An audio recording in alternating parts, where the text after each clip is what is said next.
Hello and welcome back. Quick video today because some mics have arrived that just made me smile a little bit.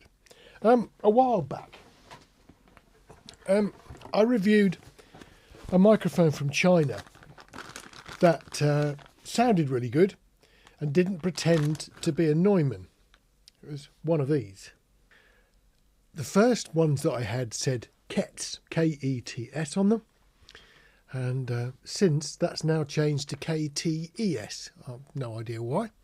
But these little, clearly designed to be Neumann 103s, sound really nice and they're really cheap. And I told people they were good and some people have bought them, I think, and been very happy. And they're pretty pleasant. The snag is they're very difficult to get now. The supplier in China that I was dealing with, for some strange reason, didn't like supplying me with 10 and said, no, you have to buy them one at a time. So that's a bit of a pain in the bum. And the price has gone up considerably. Now, whether I'm responsible for that, I doubt it. But since I've been buying them, the price has steadily crept up and up and up. So I've always been keeping my eye out for others. As I was struggling to find some decent, good, cheap mics, I looked on Temu. I get getting those like emails. I'm sure loads of you get those emails from them.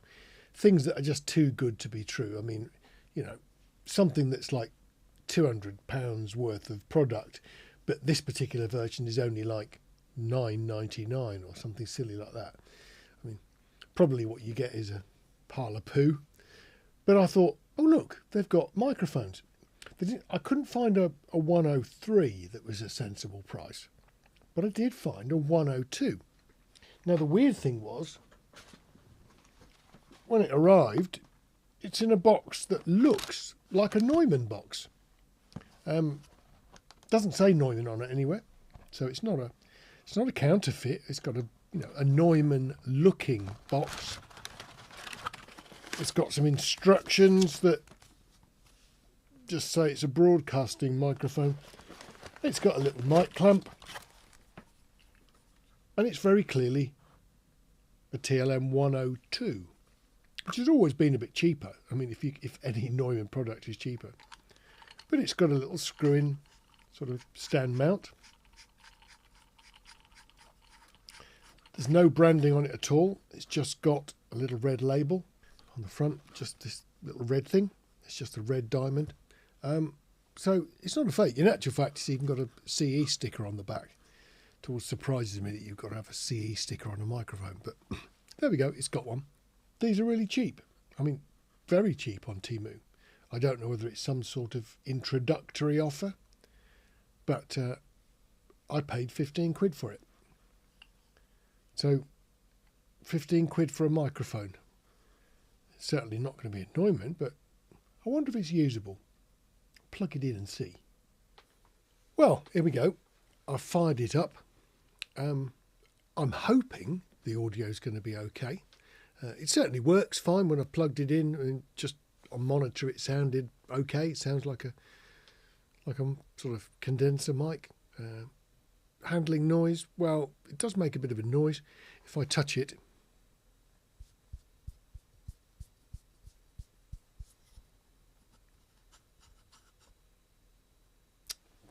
that's an indication of sort of lack of suspension, I guess. But, you know, if you've got it on a stand and you're not holding it in your hand, that's okay. Let's start on the SM7B as we usually do and just straight away switch across to the 103. The Temu 103. I mean, the weird thing about these mics is if they are any good, a bit like that 103, you know, for people on a shoestring budget, if it's good, it's cheap. If you've got sort of, you know, high morals and ethics and don't want to actually have a fake, having a microphone that has no brand on it at all isn't a problem, is it? If it's a nice microphone. So I guess what we'll have to do is see if it works. See if the tone matches the other mics that you might come across in any shape or form. What I might just do is do a quick swap with this for the 103, the KETS or the KTES one. That might help. Hold on a mo. There we go. That's a switch back now to the KETS 103. So I've just quickly plonked that in the same position. So it's the same distance away from my mouth. It's about that far. All in all, that's an interesting comparison, isn't it? What do you think? Well, I've had a listen back, and you know what? This microphone costs about the same that I pay to take my teenage grandson to McDonald's. And you get a useful microphone for that sort of money. It's daft. I think I'll probably buy a few more. I've got a few loyal customers who keep buying things from me. I was sort of expecting it to be a bit of a joke, to be honest, and it's not. It's a bit odd, isn't it? Okay, let's mark this one up as a win. Got something else to show you. Temu provided me with another one. What have we got? Well, that microphone physically looks like quite a few others that I've had in the past, with one small difference. It's made out of plastic. It's very light. The previous one of this particular shape that I've been using was made out of a cast metal, and this isn't. This bit appears to be metal. This is all plastic. So I think if you trod on it, you know, why would you tread on a microphone? Well, to be honest, I'm very clumsy and I actually do. This being plastic, I can't see it being very strong.